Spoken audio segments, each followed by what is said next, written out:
سلام الله عليكم ورحمة الله تعالى وبركاته دمان أصحابتا أغيارتا أحبابتا ميل والبود عالم كأد كجسوغنتهين إحل والبوي إدين تهي بجمعة كريم هالكا أد أننا داوانيسان واجنا الوينيه سريعات كسو دوادا مركالي إيموغال هورلاه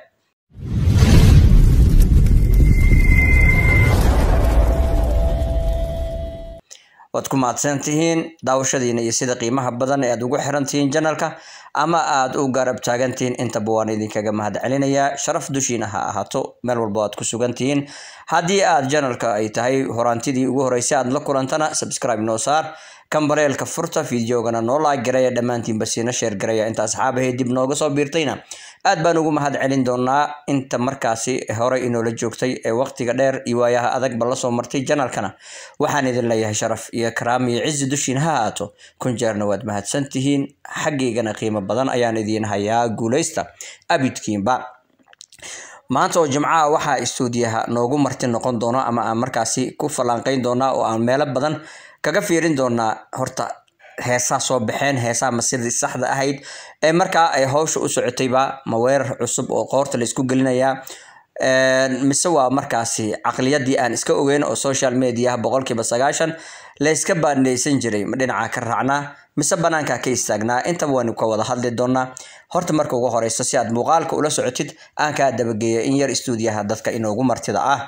ilka casaqays iyo fannaankii kale ee Sharma Boy ayaa markaa waxaanu aragnay in badan in markaa heesa la soo qaaday marba dhinac loo jiiday mar dhinaca la geeyay ninka ilka casaqays ahaa xaaladda ugu dambaysa oo ku sugan yahay waxa ay tahay inuu gudaha kula jiro ama uu diyaarinayo hees cusub markaasi oo iyadoo aan soo bixin ba dadka ay yiraahdeen waxa lagu wadaa meel kaleeto oo aanan ahayn meesha markaa saxda ahayd oo ilka case ama fanaanka uu ugu talagalay horta waxaan doonayaa waxa uu ku sugan yahay bal inaan soo wada daawasho wacan wiilka magaalada qasay ee Dubays hada maqashay waa kan way hada gas station kan baan gadanay ama aniga asaga iyo yarkan tawalkeena aadiya oo yazan la dhaho aadiya soo qarno reer New York isleeyahay aadiya ma sha Allah guuriyaan kula kaas waxyaalo badan baa soo socda sidaynu marqaatay uga wadanahayba heesta u duubitaankeedii ayaa socday marka shidaal ay meel ka sii qaadanayeen laakiin heestan inta ay soo bixin ka hor saameyn waxay yeelatay ka weyn saameynihii looga filanayay ilka casaqays ma yahay fanaan weyn oo markaasi ixtiraamkiisa iyo wixiisa leh fanaanka kale ee walaalkii ahna miyuu kala dhaxeeyaa dagaal mise waa loo sameeynaya oo waxa la doonayaa in ay qalalaasaha iyo dhibaatada ay markaasi loo geliyo sida aynu wada ognahayba ninka ilka casaqays ahaa ninka kale Sharma Boy ahaa meel ay ku dagaalameen oo markaasi la isugu ballamiyay oo anaga aan ka warhaynay ama aan markaa marqaati uga ahayn ma jirin tiro laba jeer ay dhacday arimahani oo kale markaasi runtii waxaana mar walbaba ay arinkaani soo ifbaxaba waxa markaasi jiray dagaal u dhaxeeyo Xuseen Oji iyo ninka odaga ahaa ee Sharma Boy sidaan oo kale hadda ka hor ay dhacday hadii aad xasuusataan arinkaasi ninka dhameeyay oo si hoose u dhameeyay ee markaasi kaalinta laga filayay mid ka si weyn ka qaatay ilka caso ahaa waa uu dhameeyay maalinta laakiin waxa mooday in oo xitaa markaa la dhihi karayay waxa uu markaa garab istaagi karayay ninka odaga ahaa ee Oji laakiin maanta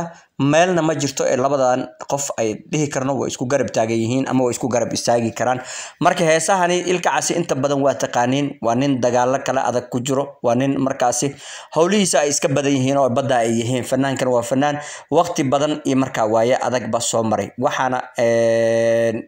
uu lahaa runtii cadawyo fara badan iyo dad badan oo markaasi isaga weerar ku ahaa laakiin ugu dambeyn waxaasi oo dhan waxa uu kaga gaashaamtay ama isaga gaashaamteen gabadha quruxda badan ee sharafta iyo karaamada u saaxiibka ah ee Niciima Joker marka uu guursaday waxa uu gabi ahaanba lugaha kala baxay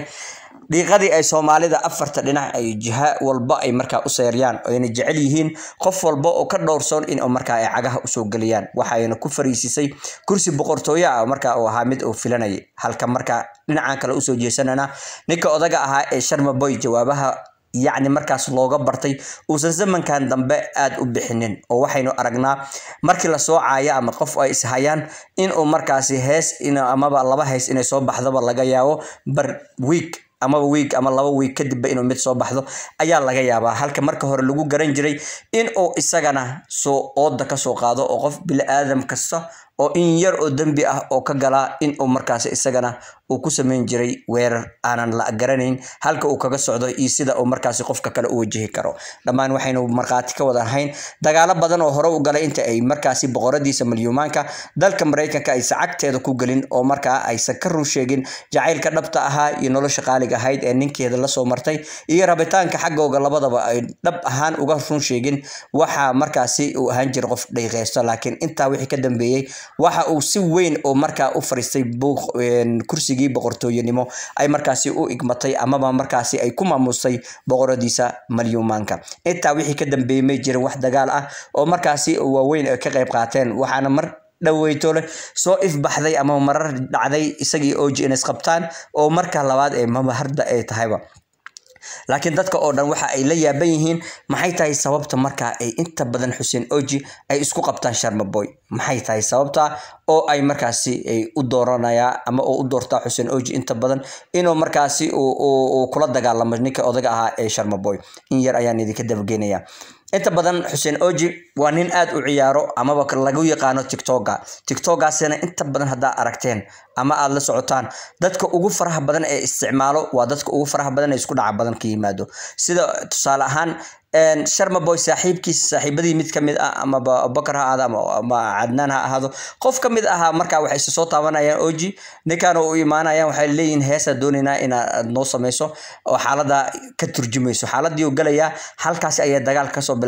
soo bilaabmaya amaba Oji ayaaba si toos markaas dagaalka ugu soo daray isagoo markaas filan karo in uu Sharma Boy u heelin karo saaxiibadii markaasna ay kaga dhow yihiin maadaama ay meel wada joogaan ay suurtagal tahay inuu dagaalka soo galo si uu markaa dagaalka isagoo aanan filaynin u soo galin ayuu markaas waxa uu ku dadaalayaa isagoo filayo inuu dagaalka soo galiyo marka taa waxa ay sababtaa in ay dagaalkaasina oo balaadho oo isweyneeyo oo gaaray ilaa in meel sarsare la isla gaaro sidaynu in badan aragnayna waxa in badan aan ka dignaa oo aan janal ahaanteeda aan kaga digaa in wax walba oo dhaca dumar aanan meesha la keenin ayda dumarka waxa ay noqon kartaa waxyaabo aanan markaa abid la isku ilaabi karin ragga waxa lagu yaqaana amaba ay markaas caadadoodu tahay in la kala adeegto oo hadii la isgacan saarayana si weyn la isku gacan saaro xaggan la kala maro hadii aysan jirinna